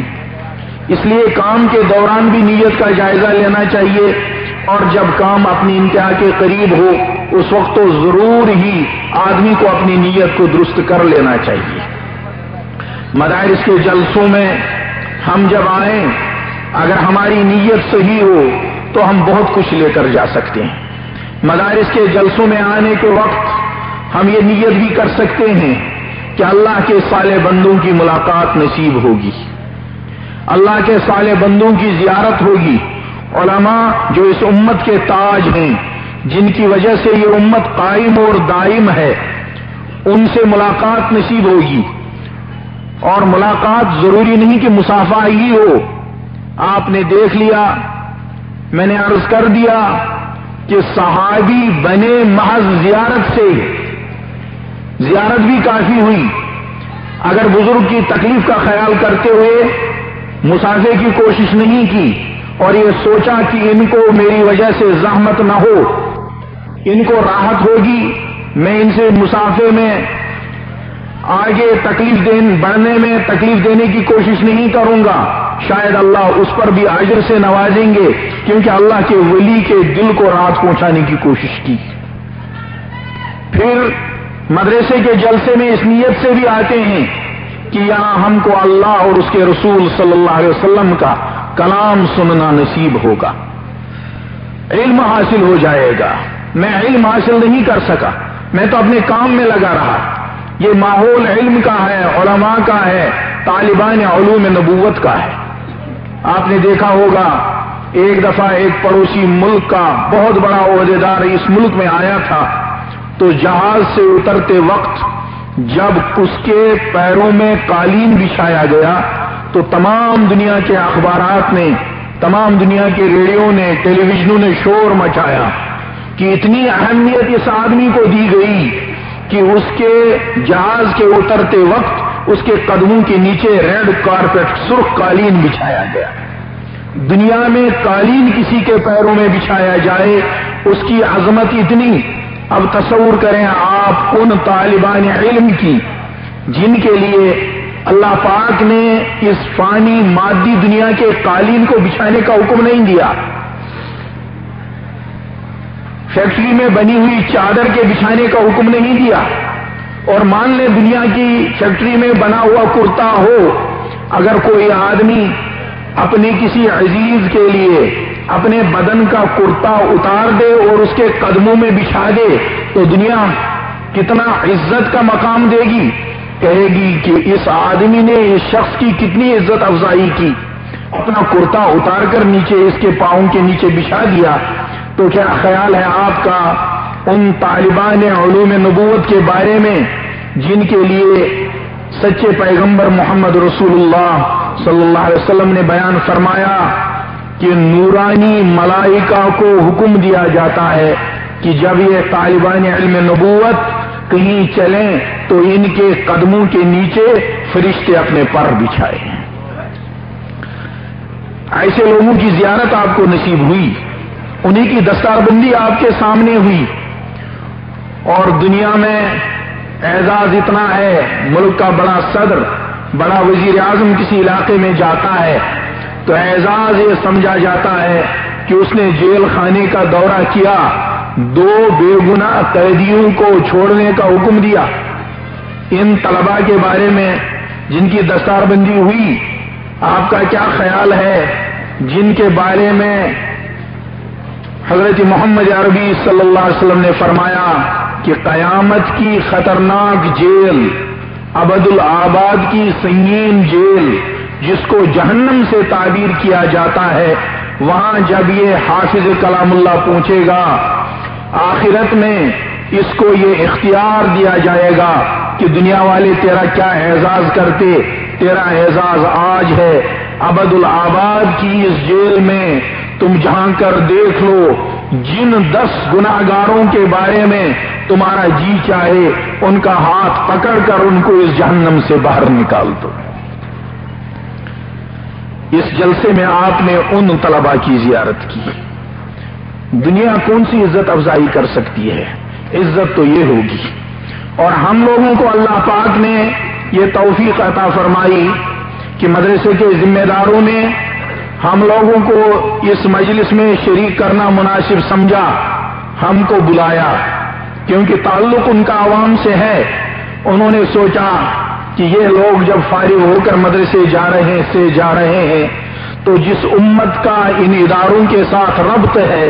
جس امت نے ان اداروں کی خدمت کی ہے، جس امت نے ان اداروں کو محبت کی نگاہ سے دیکھا ہے، جس امت نے ان اداروں کو اپنا سرمایہ سمجھا ہے، اس امت کو آج ہم یاد کر لیں جیسے لوگ شادیوں میں یاد کرتے ہیں، اپنے دوستوں کو، اپنے عزیزوں کو، اپنے رشتہ داروں کو۔ مدرسے نے یاد کیا، اللہ نے مدرسے کے ذمہ داروں کے دل میں یہ بات ڈالی، انہوں نے ہم کو دعوت دی اور اللہ نے ہم کو توفیق دی۔ اللہ کی توفیق کے بغیر ہم یہاں حاضری نہیں دے سکتے۔ ثواب ہم کو مل گیا۔ جب ہم گھر سے چلے ارادہ ہم نے کیا اس مجلس میں حاضری کا، علماء کی، مشائخ کی زیارت کا، طالبان علم کی زیارت کا، ان کے ساتھ تھوڑی دیر بیٹھنے کا، یہاں قال اللہ اور قال رسول صلی اللہ علیہ وسلم کو سننے کا اور دین کی بات سمجھنے کا، یہ ارادہ ہم نے کر لیا تو اللہ پاک کی طرف سے رحمتیں ہماری طرف متوجہ ہو گئیں۔ پھر جتنی دیر یہاں بیٹھے، اگر کچھ نہیں، مدارس کے جلسوں میں جتنا وقت آدمی کا گزرتا ہے دوستو، اس وقت جو پورے عالم میں زہر آلود فضا ہے گناہوں کی، نہ چاہتے ہوئے آدمی گناہ میں مبتلا ہوتا ہے۔ اس دعابے کی اور دلی کی ہم لوگ اپنے علاقوں میں مثالیں دیا کرتے تھے پردے کی، اب تو یہاں بھی حالت غیر ہے۔ دلی میں آدمی چل نہیں سکتا، بغیر ارادے کے آدمی گھر سے بازار تک چلتے ہوئے بغیر ارادے کے آدمی نگاہ کے گناہ میں مبتلا ہو ہی جاتا ہے۔ لیکن جتنی دیر ہم جلسے میں رہے، اللہ نے ہماری ان قیمتی آنکھوں کو گناہ سے بچا لیا۔ بغیر ارادے کے آدمی کے کان میں گانے کی آواز آ ہی جاتی ہے، گناہ کی آواز آ ہی جاتی ہے، اجنبی عورت کی آواز آ ہی جاتی ہے۔ لیکن جتنی دیر آپ نے مدرسے کے جلسے میں گزاری، اللہ نے آپ کے کانوں کی حفاظت فرما دی۔ بہت بڑی دولت ہم کو مل گئی۔ گھر میں عجیب خیالات تھے، پڑوسی کا کے ساتھ جھگڑا تھا، بار بار تصور آتا تھا کیسے نقصان پہنچاؤں، کیسے اس کا توڑ کروں۔ دل میں کبھی حسد آ رہا تھا، کبھی بغض آ رہا تھا، کبھی غصہ آ رہا تھا۔ جتنی دیر یہاں اس جلسے میں گزاری، ہمارا دل اللہ نے بالکل پاک بنا دیا تھا۔ اور حضرت نبی اکرم صلی اللہ علیہ وسلم نے صحابی کو فرمایا تھا کہ بیٹے، اگر تجھ سے ہو سکے کوئی صبح یا کوئی شام تو ایسی کر لے کہ تیرا دل اس حال میں ہو کہ اس دل کے اندر کسی کی طرف سے کوئی کھوٹ اور میل نہ ہو۔ اس جلسے کے اندر آ کر، ان علماء صالحین کی مجلسوں میں آ کر اللہ نے ہم کو اس دولت سے نوازا کہ ہمارے دل میں کسی کا کوئی خیال نہیں آ رہا تھا۔ ہماری نگاہیں معصوموں کی زیارت، علماء کی زیارت، بچوں کی زیارت میں، ہمارے کان قال اللہ اور قال رسول کے سننے میں، اور ہمارا دل ہر قسم کی آلائش سے پاک تھا۔ اب آپ کو یہ ارادہ کرنا ہے، جب اللہ نے میرے ان ظاہری اعضاء کی پاکی کا کل سے اس وقت تک انتظام کیا تو ضرور یہ ایمانی نور میری آنکھوں میں، میرے کانوں میں، میرے قلب میں سمایا ہوگا۔ اب اس کی حفاظت کا ارادہ کر کے جانا ہے۔ بہت بڑی دولت آپ لے کر جا رہے ہیں میرے بزرگوں۔ یہاں سے جانے کے بعد اس دولت کی حفاظت بہت ضروری ہے۔ آپ سوچیں گے، سڑک میں چلیں گے کہ میری آنکھ تو پاک ہو کر آ رہی ہے، میری آنکھ سے ایک آنسو ٹپکا ہے، اور یہ ایک آنسو اس دنیا کا، حدیث میں نبی اکرم صلی اللہ علیہ وسلم نے بیان فرمایا کہ یہ چھوٹا سا آنسو جو مکھی کے سر کے برابر اس دنیا میں تمہاری آنکھ سے گرا ہے، یہ قیامت کی ہولناک آگ سے تمہارے لیے آڑ بن جائے گا۔ بہت قیمتی چیز ہے۔ جب یہاں سے نکل جائیں گے، آپ گھر کی طرف روانہ ہو جائیں گے، تو آپ کو سوچنا ہے کہ میں جس پاکی کو لے کر آ رہا ہوں، میری یہ پاکی میرے ساتھ برقرار رہے۔ اور جا کر اب یہ سوچنا ہے کہ پچھلے سال بھی میں جلسے میں آیا تھا، اس سال تک ایک سال گزرا، اکابر کی باتوں کو سنا، تو میرے اندر کچھ ترقی ہوئی کہ نہیں؟ اگر تاجر اور کاشتکار اپنے سال بھر کی کمائی میں غور کرتا ہے کہ میں نے کیا کمایا، کیا کھویا، کیا پایا، تو میرے بھائی ہم لوگوں کو بھی تو یہ بات سوچ لینی چاہیے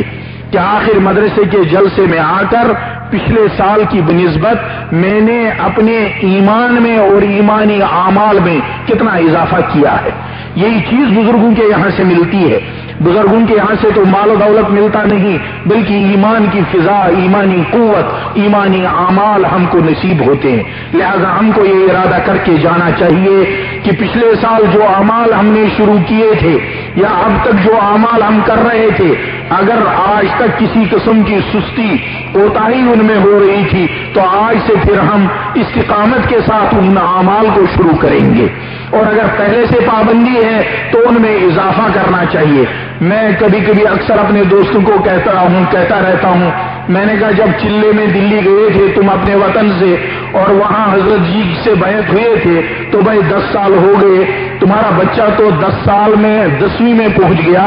اس وقت پہلی میں پڑھ رہا تھا، اب تو 10th میں آ گیا، اور تم کو بیعت ہوئے 10 سال ہو گئے، تو 10 سال میں تم نے 2nd کلاس بھی شروع نہیں کی، اسی 10 سال کے حال میں ابھی تک ہو۔ آخر کبھی تو خط لکھ کے کہہ دیا ہوتا کہ حضرت آپ مجھے کیا کرنا چاہیے، میرا جی چاہ رہا ہے میں اگلی جماعت میں جاؤں۔ اس جلسے میں ہم کو ارادہ یہ کر لینا چاہیے کہ اگر میرا معصوم بچہ دوسری جماعت سے تیسری جماعت میں نہیں گیا، اگلے سال بھی تیسری میں ہی رہا، تو پورا گھر اس کو گھور گھور کے دیکھ رہا ہے، کہہ رہا ہے کہ اس نے ایک جماعت آگے کی کیوں نہیں حاصل کی، اتنی محنت کیوں نہیں کی، اور میں 10 سال سے ایک دینی حالت پر قائم ہوں، میرا قدم آگے کو بڑھ کیوں نہیں رہا ہے۔ اس جلسے میں ہم ارادہ کر لیں کہ اس جلسے سے ہم اس حال میں نکلے کہ ہم کم سے کم ایک قدم اگر نہیں تو آدھا قدم آگے بڑھنے کی فکر کریں۔ اور یہ ارادہ آپ کر چکے ہیں رات کہ ہمارے گھر کا کوئی بھی بچہ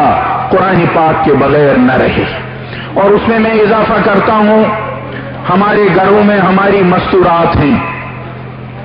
وہ ہماری زندگی بھر کی ساتھی ہیں۔ ہر آدمی کی بیوی اس کی دنیا میں ساتھی ہے اور آخرت میں بھی ساتھ رہنے والی ہے۔ آخر کتنا بڑا ظلم ہے کہ زندگی بھر تو اس کے ساتھ دن گزارے، کھانا اس سے پکوایا، لیکن کبھی اس کا کلمہ ہم نے نہیں سنا۔ اس میں شرم کی کیا بات ہے؟ کبھی ہم نے اس کی سورہ فاتحہ نہیں سنی، کبھی ہم نے اس کی وتر کی نماز میں پڑھی جانے والی دعائے قنوت نہیں سنی۔ ایسا اس کے ساتھ ہمارا معاملہ کیوں ہے؟ اور آپ سوچیں گے کہ دنیا میں اس نے ہم کو تنگ کیا، دنیا میں وہ کبھی یہ چیز مانگتی تھی وہ چیز مانگتی تھی، کبھی جنت میں بھی ایسے ہی تنگ نہ کر دے۔ جنت میں تو ایسا کوئی مسئلہ نہیں ہوگا، جنت میں تو وہ مطہرہ ہوگی، بہت پاک ہوگی، ناک اس کو جھاڑنی نہیں پڑے گی، تھوک اس کا ہمیں دیکھنا نہیں پڑے گا، وہاں تو وہ وہاں کے لائق ہوگی جیسے ہم وہاں بوڑھے بوڑھے نہیں ہوں گے، ہماری گاڑیاں کیا ہوں گی نہیں، جردن مردن ہوں گے سب۔ میرے بھائیوں، بہت ضروری ہے کہ گھر جا کر ہم اپنی مستورات کا بھی فکر کر لیں، اور یہ بہت ضروری ہے۔ آپ کے علاقے کا امتیاز ہے پردہ، آپ کے علاقے کا امتیاز ہے کہ دنیا کے کسی علاقے میں اس علاقے کا کوئی آدمی ہم کو مل جائے تو میں اس سے برملا عرض کرتا ہوں کہ 2 چیز تمہارے یہاں کا امتیاز ہے۔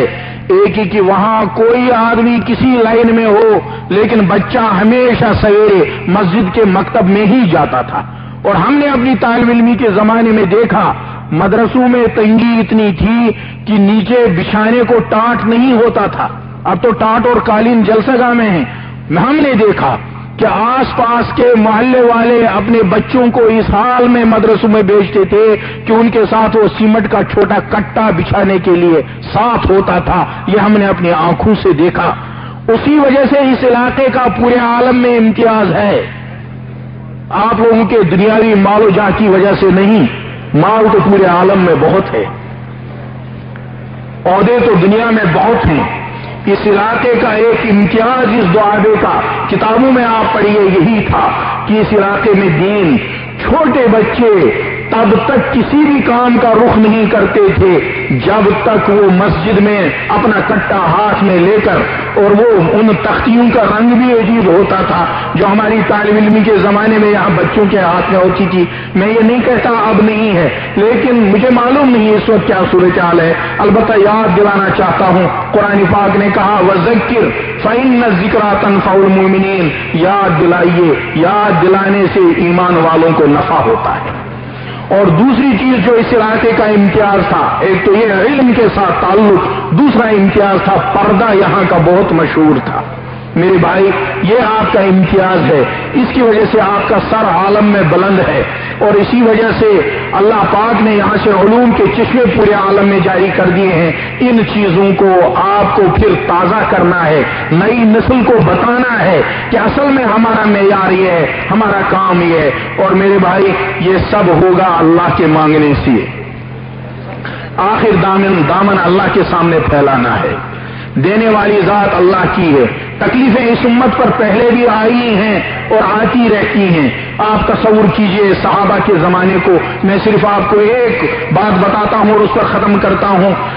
مشکات شریف میں حضرت ابو ہریرہ رضی اللہ تعالیٰ عنہ نے بیان کیا، فرمایا میں نے نبی اکرم صلی اللہ علیہ وسلم کی مجلس میں ایسے 70 صحابہ کو دیکھا جن کے مال کی حالت یہ تھی کہ ان کے پاس نہ زمین کا ایک بھی گز تھا، ایک گز بھی نہیں، مکان کی تو بات ہی نہیں. ان کے پاس ایک چھوٹا سا کمرہ نہیں تھا، کوٹڑی نہیں تھی. ان کے پاس کرتا پاجامہ نہیں تھا. ان کے پاس ٹوپی جوتا چپل نہیں تھا. ان کے پاس سامان رکھنے کو بیگ اور اٹیچی نہیں تھی. ان کے پاس گڑی کا تو تصور ہی نہیں. یہ جو اندر بنیان ہم پہنتے تھے یہ بھی پہننے کو نہیں تھا. رہتے وہ تھے صفہ پر. اور حضرت ابو ہریرہ رضی اللہ عنہ فرماتے ہیں کہ ان کے پاس صرف ایک چادر ہوتی تھی، 2 چادریں نہیں کہ لنگی الگ باندھے اور اوپر الگ چادر اوڑھیں، ایسا نہیں تھا. فرماتے تھے کہ ان کے پاس صرف ایک چادر ہوتی تھی، وہ بھی اس حال میں کہ اس چادر کے اندر گنڈیاں بھی نہیں، بٹن بھی نہیں، اور چین کا تو سوال ہی پیدا نہیں ہوتا. وہ چادر وہ صحابہ اپنے گلے میں باندھ لیتے تھے اور نیچے وہ چادر ان کو پنڈلیوں کے نصف تک آتی تھی. یہ ان کی کل کائنات، یہی ان کا مکان، یہی ان کا کھیت، یہی ان کا بسترا، یہی ان کا لحاف، یہی ان کا تمام سرمایہ. اور حضرت ہریرہ رضی اللہ تعالیٰ عنہ اپنے خاص انداز میں فرماتے ہیں کہ وہ اس چادر کو، چونکہ اس کے نیچے کے 2 پلے جھکنے کے وقت دائیں بائیں سرک جاتے تھے، وہ اس چادر کے دونوں پلوں کو ہاتھ سے پکڑ لیتے تھے، تھام لیتے تھے. اس میں بٹن بھی نہیں ہوتا تھا کہ کہیں ہمارا سطر نہ کھل جائے. میرے بھائی، اس سارے مجاہدے کے باوجود ان لوگوں نے اللہ کے دین کو اپنے دانتوں سے پکڑ کر رکھا اور اللہ نے ان کو صحابی ہونے کا اعزاز دیا. قرآن پاک میں ایک جگہ ہے، قرآن پاک میں فرمایا گیا کہ وہ کچھ صحابہ انہوں نے ایک دن سنا کہ کفار بڑے بڑے جو رؤسا تھے وہ کہتے ہیں کہ ہم محمد صلی اللہ علیہ وسلم کی بات سنتے، لیکن وہاں تو یہ فقیر لوگ بیٹھے ہوتے ہیں، یہ تو بہت ہلکے قسم کے ہیں، ہم بڑے لوگ ان میں کیا بیٹھیں. انہوں نے جب سنا تو یقیناً ان کے دل کو دکھ ہوتا، لیکن صحابہ تھے، عجیب ان کے دل صاف تھے. انہوں نے یوں عرض کیا کہ یا رسول اللہ صلی اللہ علیہ وسلم، اگر ہماری وجہ سے وہ نہیں آ پاتے تو چلیے ہم ہی ایسا کر لیں، کل ہم دور بیٹھ جائیں، ان کو پیغام بھیج دیجئے، وہ آ کر آپ کی بات کو سن لیں، شاید اللہ ان کو ایمان عطا فرمائے. ہم میں سے کوئی نہیں چاہے گا اس وقت اس جلسے سے اٹھ کر پیچھے بیٹھ جائے جو سامنے بیٹھا ہے. آپ سوچئے، جس مجلس میں خود جناب نبی اکرم صلی اللہ علیہ وسلم تشریف فرما ہیں اور جن حضرات کو ان کے قریب بیٹھنے کا شرف حاصل ہے، وہ خود فرما رہے ہیں ان دوسروں کے ایمان کی وجہ سے، جو معترض ہیں ان کے ایمان کی وجہ سے کہہ رہے ہیں کہ حضرت ہم کل دور بیٹھ جائیں گے، وہ آ جائیں، آپ کی بات سن لیں، ہمارا بیٹھنا ان کے ایمان میں رکاوٹ ہے. اللہ اکبر. انہوں نے یہاں یہ ارادہ کیا، اوپر سے اللہ نے حضرت جبرائیل علیہ السلام کو نازل فرمایا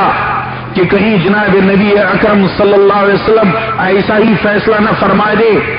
ان بیچارے پھٹے پرانے حال میں لوگوں کو اپنے سے دور بیٹھنے کی اجازت نہ دیں. قرآن میں آیت نازل ہوئی، ہم اور آپ آج تک اس کی تلاوت کر رہے ہیں. جبرائیل اللہ کا پیغام لے کر آئے،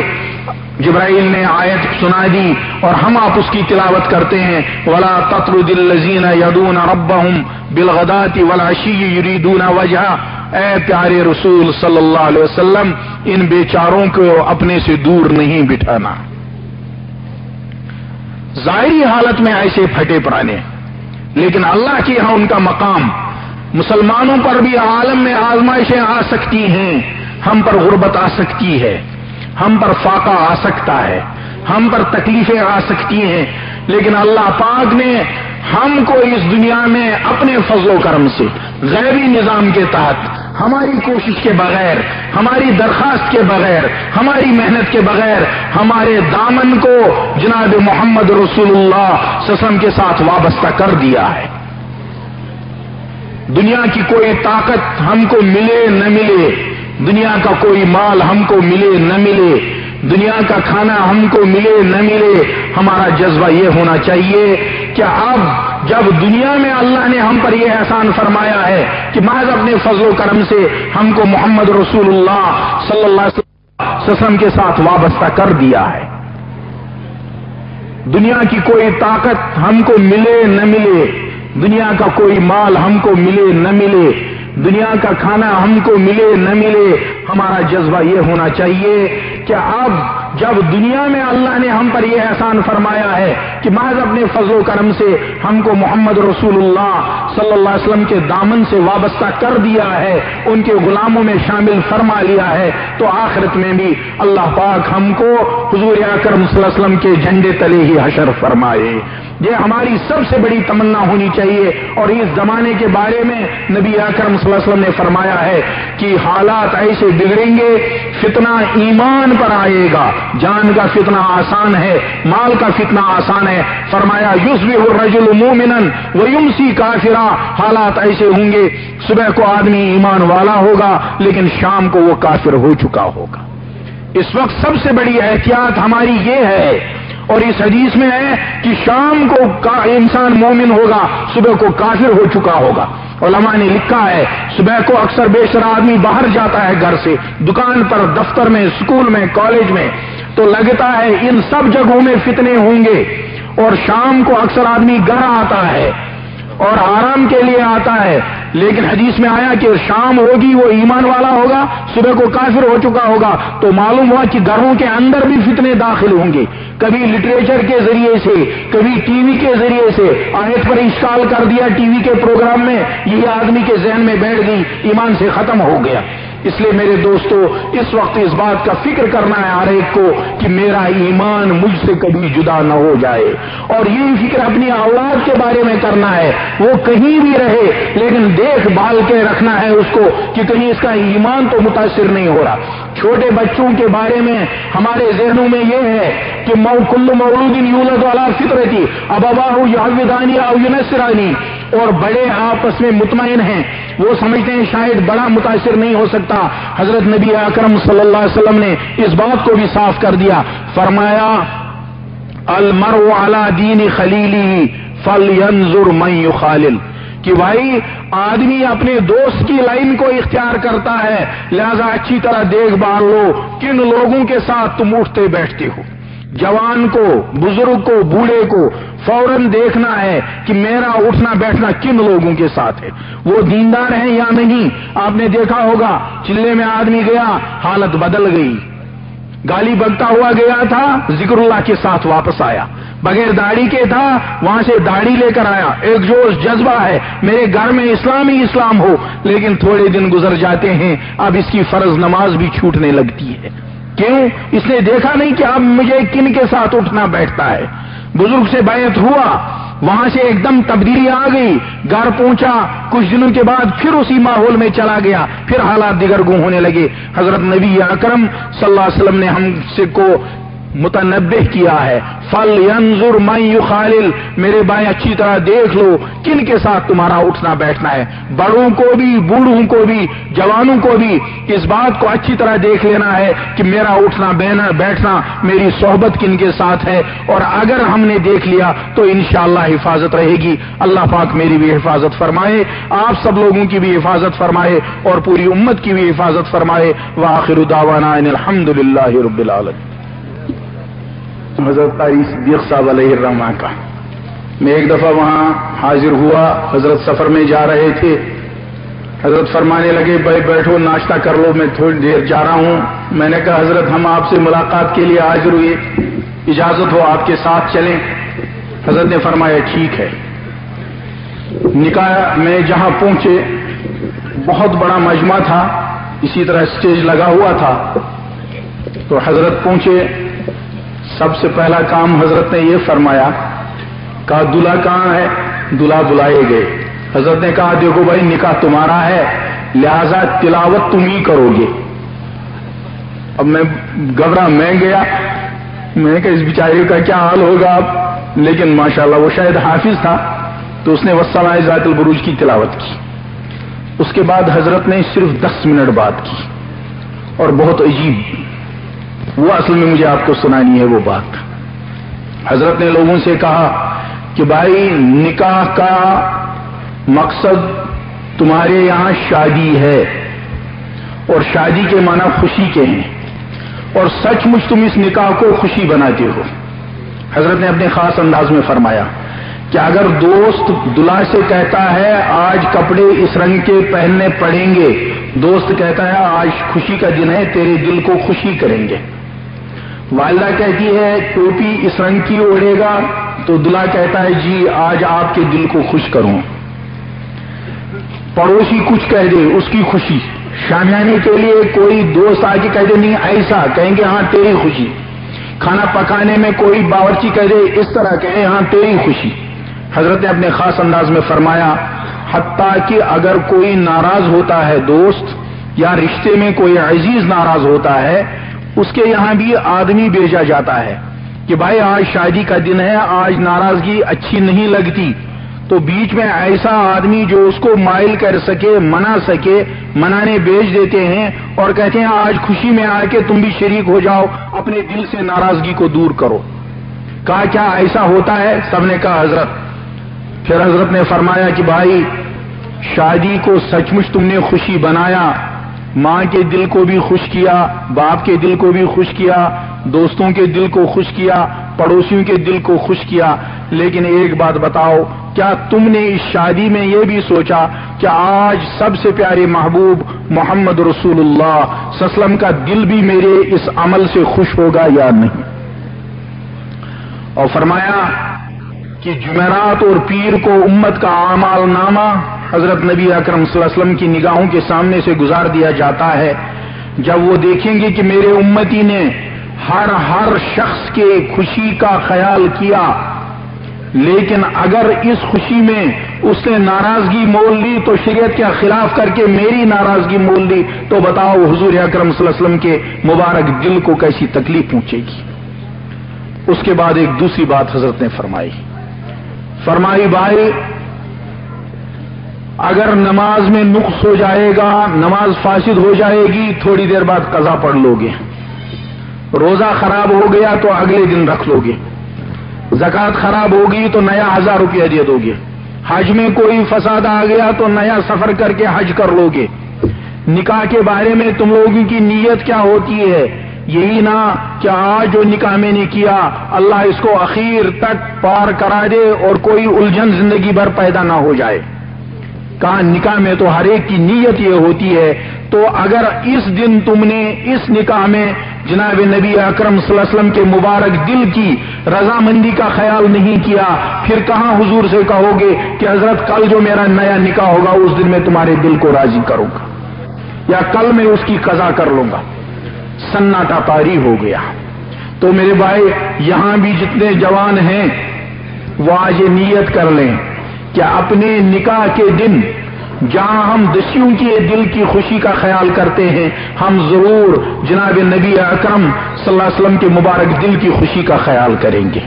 اور جو بزرگ ہیں جن کے خود نکاح ہو چکے ہیں وہ یہ نیت کر لیں کہ آج تک جتنے نکاح کر لیے ان میں اگر ہم نے اللہ کو اور اس کے رسول صلی اللہ علیہ وسلم کو راضی نہیں کیا ہے تو آئندہ جو بھی میرے لاڑوں ہوں گے یا میری بچیوں کے نکاح ہوں گے ان میں ہم جناب نبی اکرم صلی اللہ علیہ وسلم کے